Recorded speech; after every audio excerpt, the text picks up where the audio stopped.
Yeah, well, this topic is kind of general in a way, I would say, but it pertains very well to our guest, as you will know in a second. What would you say, like, kind of the key differences are that you might have noticed with collecting in the United Kingdom or Europe in general compared to America? And like, because obviously, like most of the content creators in the game collecting community, at least the big ones, tend to bring an American perspective. So I was kind of wondering, like, what's the difference in the culture and stuff with collecting in the United Kingdom? Um, the difference in the culture. I'm not sure really. I think in the UK, it's probably a little easier to collect in the PAL territories just because we got less games. I think when you look at like the Super Nintendo, which I collect for all Nintendo systems, but the Super Nintendo probably had 450-ish PAL games, whereas in America, you're probably looking at 700-800. So it's a lot easier to collect for systems in that respect. But then when you actually look at the price of games is astronomically higher in the UK and Europe compared to America. It hurts every time I look on eBay for certain games, and you can see the exact same game, probably a better version of the game because it's running in 60 hertz instead of 50 on American eBay for a few dollars, yet over here in the UK it's 10, 20 times as much as Yeah. that. Well, that difference in the speed that it runs probably means you can't bring the games over to unless you have an American TV too, right? Yeah, I mean, all modern TVs, it's not that big a deal. I mean, even back in the day, I had a Super Nintendo that had a 50, 60 hertz switch on it. It was just, Yeah.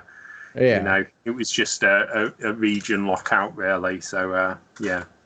Well, I know one difference I've definitely seen talked about and stuff with over in Europe versus America. I know you guys have a much bigger retro computer scene compared to us. Yeah, no, I'd say, maybe. I don't really know what the scene's like over there, but there are like retro computing bars in the UK that you can go to where they've got kind of like loads of systems set up and things like that. It's a very popular thing to do nowadays. Yeah, I've definitely noticed like it seems like at least for a certain amount of time, like retro consoles and stuff like the Atari and so on, kind of from the Atari to early Nintendo Entertainment System, Europe had more of a computer scene, which is carried on. Like we do have a retro computer scene here in America, but I've definitely seen it be bigger over in Europe. Like I think it's just more. Well, I think computers and gaming was more bigger at a certain time, so the collecting scene now is bigger in Europe for that. Okay, yeah.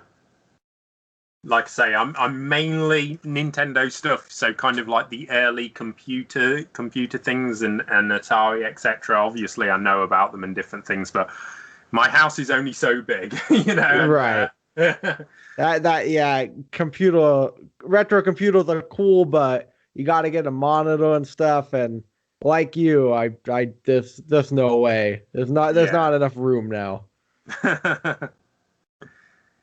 Yeah, like I No. have ran out of shelf space so many times, and I keep Yeah. having to build new shelves. I actually had to have an extension put on my house just for my games room. So yeah, and even now with that extension, it's pretty full in here. So Yeah. People talk about money, but the real problem with collecting is having enough room. exactly. But hopefully, you don't really have to worry about collecting going forward because nearly everything's digital now. So the days of kind of like these beautiful collections may actually have their end date to an Yeah. extent.